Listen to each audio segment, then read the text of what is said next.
नमस्कार मित्रांनो, संकल्प न्यूज चॅनलवरती आपल्या सर्वांचं पुन्हा एकदा सहर्ष स्वागत। रायगडचा पालकमंत्री मीच होणार म्हणून शिंदे गटाच्या भरत गोगावलेंनी दावा केला आहे। नाशिकमधून उपमुख्यमंत्री अजित पवार यांच्या राष्ट्रवादी काँग्रेस पक्षाचे नरहरी झिरवाळ, माणिकराव कोकाटे आणि उपमुख्यमंत्री एकनाथ शिंदेंच्या शिवसेनेकडून दादा भुसे मंत्री आहेत। यात पालकमंत्री पदावर आपलाच दावा असल्याचं कोकाटे यांनी म्हटलं आहे। भुसेंनी पालकमंत्री पद आपल्यालाच मिळायला हवं म्हणून आग्रह धरलाय।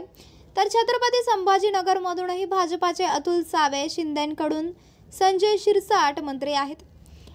पण पालकमंत्री आपणच होण्याचा दावा शिरसाटांनी केलाय। मंत्रिपद वाटपात एकाच जिल्ह्यात अनेक मंत्रिपद आल्यामुळे पालकमंत्री पदासाठी कुणाचा नंबर लागणार आहे हे पाहणं महत्त्वाचं असणार आहे। कारण महाराष्ट्राच्या 36 जिल्ह्यांपैकी 16 जिल्ह्यांमध्ये एकही मंत्री नाही, तर उर्वरित 20 जिल्ह्यातून 42 मंत्री झाले आहेत। पुणे, सातारा आणि कोल्हापूर या फक्त 3च जिल्ह्यातून उपमुख्यमंत्र्यांसह 10 मंत्री आहेत। जळगाव, धुळे आणि नाशिक या 3 जिल्ह्यातून 7 जणांची मंत्रिपदी वर्णी लागली आहे। सातारा या एकच जिल्ह्यात 4, नागपूर, जळगाव, नाशिक, यवतमाळ, मुंबई, ठाणे आणि रत्नागिरी जिल्ह्यात प्रत्येकी 3,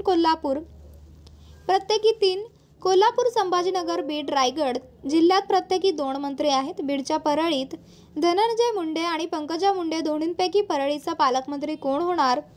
सातारा जिल्ह्याला 4 कॅबिनेट मंत्रीपद मिळाल्यामुळे पालकमंत्रीपदी कुणाची वर्णी लागणार?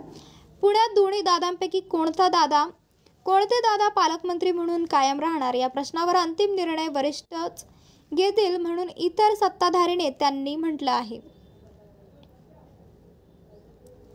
तर मित्रांनो, आपल्याला काय वाटतंय? आपली प्रतिक्रिया आम्हाला कमेंट बॉक्सच्या माध्यमातून नक्कीच कळवा आणि चॅनलला आणखीनही सबस्क्राईब केलं नसेल तर चॅनलला सबस्क्राईब करा, बेल आयकॉन प्रेस करा, जेणेकरून असेच नवनवीन व्हिडिओ व चालू राजकीय घडामोडी सर्वप्रथम आपल्याला याच चॅनलवरती बघायला मिळतील।